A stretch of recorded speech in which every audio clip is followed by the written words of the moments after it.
வணக்கம். பிரேசஸ்க்கு மாற்றாக இப்போ கிளியர் அலைனஸ் மார்க்கெட்டில் ரொம்ப ப்ராப்ளம் ஆகிட்டு இருக்கு. இதை பற்றியான உங்களுடைய கருத்து என்ன அப்படின்னு நிறைய பேர் கேட்டிருக்காங்க. ஸோ என்னை பொறுத்த வரைக்கும் பார்த்தீங்கன்னா இது ஒரு மார்க்கெட்டிங் யுத்தின்னு தான் நான் சொல்லணும். பிரேசஸ் கிட்டத்தட்ட 100 வருஷங்களாக இருக்குது. நிறைய ஒரு காம்ப்ளெக்ஸ் கிரிட்டிக்கல் ஒரு டூத் மூமெண்ட்டை சரி செய்து we are giving very beautiful smile. But clear aligners பொறுத்த வரைக்கும் இதுவும் பார்த்தீங்கன்னா 20 வருடங்களாக மார்க்கெட்டில் இருக்கக்கூடிய ஒரு டெக்னாலஜி தான். என்ன பார்த்தீங்கன்னா மேலை நாடுகளில் ரொம்ப ஏற்கனவே ரொம்ப ப்ராப்ளமாக இருக்குது.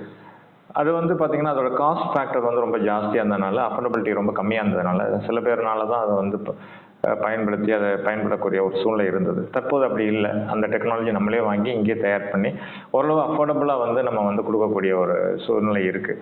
அதனால் பேஷண்டோட கன்சர்னும் ரொம்ப அதிகமாக ஆகிட்டுருக்கு. ஏன்னா ஈஸ்தட்டிக் எனக்கு கிளிப் போட்டு கரெக்ட் பண்ணும், பட் வெளியிலே தெரியக்கூடாது, அந்த அளவுக்கு இம்பார்ட்டன்ஸ் இருக்குது. ஸோ அதை பேஸ் பண்ணி வந்தது தான் இந்த கிளியர் அலைனஸ். ஸோ இது பார்த்தீங்கன்னா பிரேசஸ்க்கு ஆல்டர்னேட் கண்டிப்பாக கிடையாது. It's an adjuvant. ஸோ அதுக்கு எங்களுடைய ட்ரீட்மெண்ட் ஸ்ட்ராட்டஜியில் பேஷண்டோட கன்சர்னையும் கன்சிடர் பண்ணி இது எங்களுக்கு ஒரு ட்ரீட்மெண்ட் டூலாக பயன்படுறதை தவிர இது டோட்டலாக பிரேசஸ்க்கு ஆல்டர்னேட்டிவ் கிடையாது. இது முதல் கேள்வி. இரண்டாவது கேள்வி பார்த்தீங்க அப்படின்னா, online braces, online scanning book பண்ணி நம்ம ட்ரீட்மெண்ட் எடுத்துக்கிறது எந்த அளவுக்கு நமக்கு பயணம் தெரியும், இது சரியான முறையா அப்படிங்கிறது இரண்டாவது கேள்வி.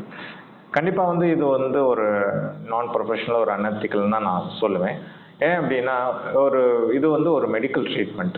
ஸோ ஒரு மெடிக்கல் ட்ரீட்மெண்ட்டில் பேசிக் வேணும் அப்படின்னா ஒரு கம்ப்ளீட்டாக பேஷண்ட்டை நம்ம 1-to-1 பார்த்து ஒரு கம்ப்ளீட் எக்ஸாமினேஷன், மெடிக்கல் ஹிஸ்ட்ரி, அவங்களுடைய டென்டல் எக்ஸாமினேஷன்ஸ், அவங்களுடைய முகத்தை மற்றும் தாடைக்கு தந்தாப்புல நம்ம பல்ல சீரமைக்கணும். ஸோ ஒவ்வொருத்தருக்கும் ஒரு யூனிக்னு சொல்லுவோம்.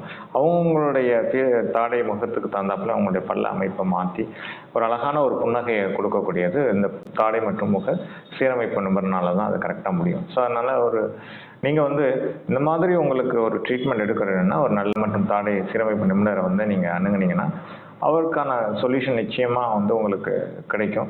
ஆனால் தயவுசெய்து இந்த மாதிரியான ஒரு ஷார்ட்கட்டில் நீங்கள் போகாதீங்க. காஸ்ட் ஃபேக்டரை நீங்கள் கன்சிடர் பண்ணி போனீங்க அப்படின்னா அதற்கான பின் விளைவுகள் நிறைய பேர் அந்த மாதிரி ஆன்லைனில் ட்ரீட்மெண்ட் எடுத்துகிட்டு கடைசியில் சரியாக அதை சரி செய்ய முடியாமல் கடைசியில் எங்களுடைய அன்னைக்கு நாங்கள் அதை சரி செய்யக்கூடிய ஒரு சூழ்நிலை ஏற்படுது. அதனால் இது காமனாக நம்ம சொல்கிறோம், சோஷியல் மீடியாவில் சொல்கிறோம் அப்படின்னா எல்லாருக்கும் அது அந்த விழிப்புணர்வு கண்டிப்பாக வேணும்.